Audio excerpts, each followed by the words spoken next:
Hello friends, welcome back to my YouTube channel.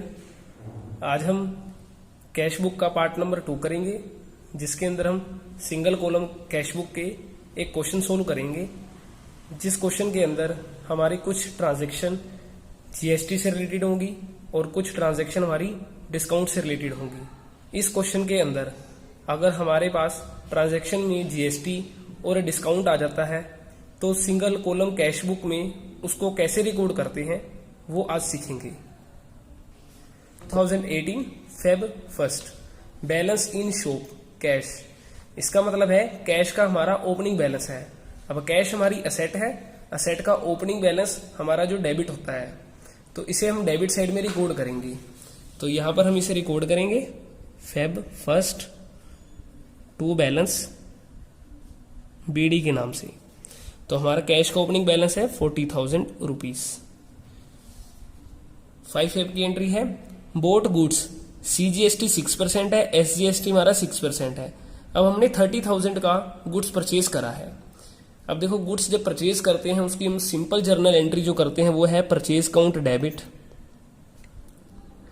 और CGST और SGST है तो हमारा इनपुट का सीजीएसटी लगेगा 6%। अब हमने 30,000 का परचेज करा है, इसका 6% लगाएंगे 1800, ये सीजीएसटी का है, और इनपुट का एसजीएसटी लगाएंगे वो भी 1800, और 2 अगर कुछ नहीं बता रखा तो 2 हम कैश करेंगे। तो हमारे पास इसका जो टोटल आ जाएगा वो है 33,600 रुपीज। तो इसका मतलब कैश हमारा जा रहा है। अब हमने पिछली वीडियोस के अंदर सीखा था, अगर कैश आ रहा है तो इस तरफ करेंगे रिकॉर्ड, जिसे हम रिसिप्ट साइड भी कहते हैं, और ये वाली हमारी पेमेंट साइड है। अगर कैश जा रहा है तो इसे हमने क्रेडिट साइड में रिकॉर्ड करना है। तो अब हमारा कैश जा रहा है, तो किस कारण जा रहा है वो हम लिखेंगे।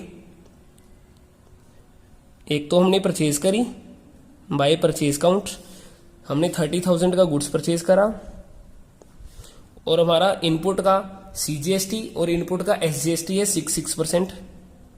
तो बाय इनपुट का सीजीएसटी अकाउंट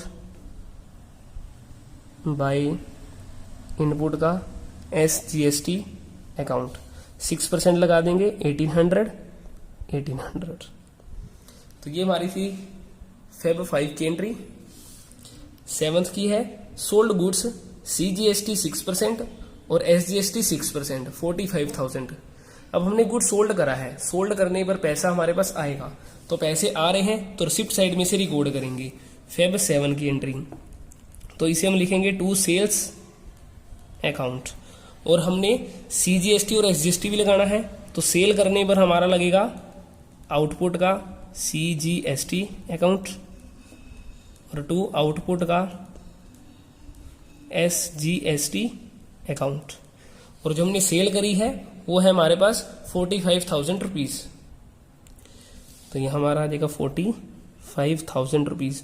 अब हमने 6% का सीजीएसटी और एसजीएसटी लगाना है, तो 45,000 का 6% होगा हमारे पास 2,700 रुपीज, 2,700 रुपीज। नेक्स्ट ट्रांजेक्शन है हमारी 10 paid to Yashpal and sons on account 6,000। अब हमने 6,000 पे करे हैं, तो पैसे हमारे जाएंगे पेमेंट में, तो इसलिए इसे हम रिकॉर्ड करेंगे क्रेडिट साइड में। फेब 10 को बाय यशपाल एंड सन्स, तो यहां पे हमारे आ जाएंगे इसकी अमाउंट 6,000 रुपीज की। नेक्स्ट ट्रांजेक्शन है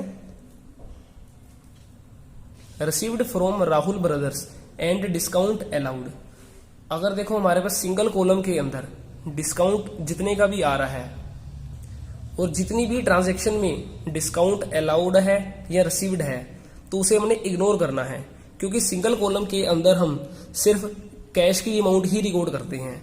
तो कोई भी डिस्काउंट की या बैंक की है उसे हम इग्नोर करेंगे। तो हमारा यहाँ पे जो डिस्काउंट अलाउड है इसे हमने इग्नोर करना है।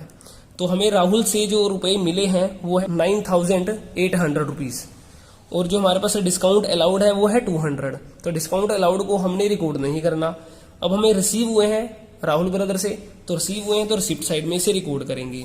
तो हमारे पास 14 की एंट्री रहेगी to Rahul and brothers.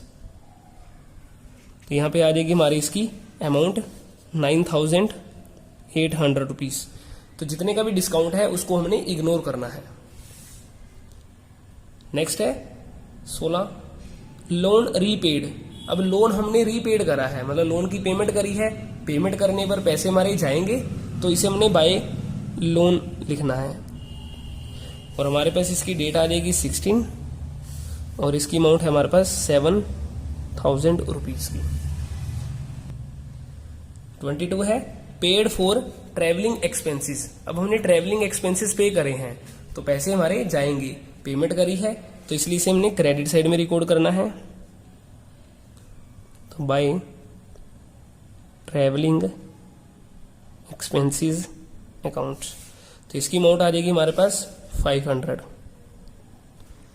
Next है हमारी 23 received from Dinesh Yadav and discount allowed. तो डिस्काउंट अलाउड को हमने इग्नोर रखना है। अब देखो रिसीव जो हुए हैं हमारे पास 6,850 रुपये, तो हमारे इसे रिसिप्ट साइड में रिकॉर्ड किया जाएगा। तो यहाँ पे लिखेंगे हम 23 की और 2 लिखेंगे हम दिनेश यादव।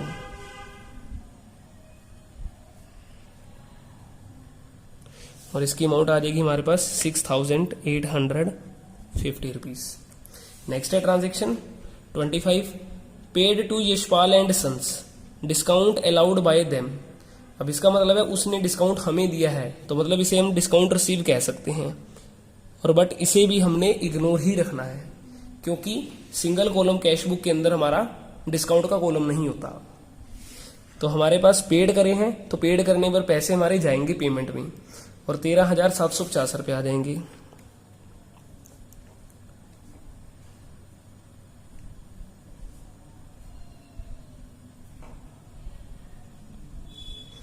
नेक्स्ट है ट्रांजेक्शन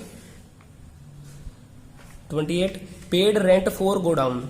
CGST 6% है और SGST 6% है। अब हम रेंट पे करेंगे तो जितने भी हम एक्सपेंसेस वगैरह पे करते हैं उनके ऊपर हमारा इनपुट का CGST और SGST लगेगा। तो यह हमारा है बाय रेंट 28 को,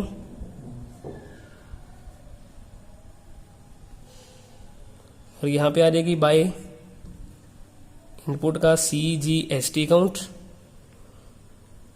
बाय इनपुट का SGST अकाउंट। और जो रेंट हमने पे करा है वो है हमारे पास 10,000 रुपीज का, और 10,000 का हमने 6% लगाना है, तो 600 रुपीज। नेक्स्ट है ट्रांजेक्शन हमारी 28 की paid to Manoj general store in full settlement of their account of rupees 8,000। तो हमने मनोज जर्नल स्टोर को फुल सेटलमेंट, उसके अकाउंट की फुल सेटलमेंट मतलब उसके हमने 8,000 रुपीज देनी थी, जबकि उसे हमने पे करे हैं 7,600 रुपीज। तो यहाँ पे फुल सेटलमेंट का मतलब ही हमारा है कि डिस्काउंट, एक तरीके से कि जैसे हमने उसके 8,000 देने थे तो हमने उसके 7,600 पे कर दिए और फुल सेटलमेंट कह दिया। फुल सेटलमेंट का मतलब है कि अब हिसाब उसका हमने खत्म कर दिया बिल्कुल ही। तो जो हमारा 400 रुपये बचे हैं वो हमने उसको दोबारा पे नहीं करने अब। तो हमारे 8,000 में से हमने जो पे करे हैं 7,600 और फुल सेटलमेंट है तो हमारा डिस्काउंट भी आएगा, तो हमने डिस्काउंट को तो इग्नोर रखना है। और हमने इसका मतलब पे जो करे हैं वो है 7,600, तो हम यहाँ पे पेमेंट की तरफ लिखेंगे बाय मनोज 7,600 रुपीज। तो ये हमारी सभी की सभी ट्रांजैक्शन हमने रिकॉर्ड कर ली हैं। अब हमने करना क्या है कि इसके डेबिट साइड का टोटल करना है और क्रेडिट साइड का पहले टोटल करना है। पहले इसका टोटल हम रफली लिख लेंगे। डेबिट साइड का जो हमारा टोटल आएगा वो है 1,07,050 रुपीज, और हमारा जो क्रेडिट साइड का जो टोटल आएगा वो है हमारे पास 79,650 रुपीज। तो पिछली वीडियोस के अंदर मैंने आपको बताया था जिस तरफ जितने रुपए की कमी है उस तरफ हमने बैलेंस लिखना होता है। अब जैसे देखो हमारा डेबिट साइड का टोटल ज्यादा है, क्रेडिट साइड का टोटल कम है, तो जितना का कम है वो हमने यहां लिखना है बाय बैलेंस CD के नाम से। और डेट हमने लिखनी है इस मंथ की लास्ट, फेब है तो फेब हमारी 28 तक ही रहेगी, तो बाय बैलेंस CD आ जाएगा हमारा इन दोनों का डिफरेंस।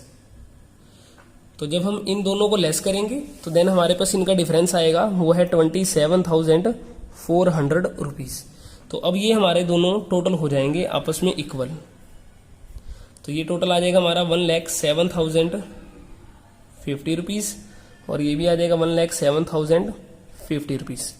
तो उसके बाद हमने करना क्या है कि ये जो बैलेंस हमने सीडी करा है, इस बैलेंस को हमने बीडी भी बनाना है, टू बैलेंस बीडी। और यहाँ पे जो डेट आएगी वो हमारी इससे नेक्स्ट वाले मंथ की फर्स्ट डेट। अब हमारी फेब है 28 की, तो यहाँ पे हम लिखेंगे मार्च 1 टू बैलेंस बीडी करके। तो ये हमारे पास इसका बैलेंस था जो 27,400 रुपीज। इसे हमने ब्रो डाउन कर देना है।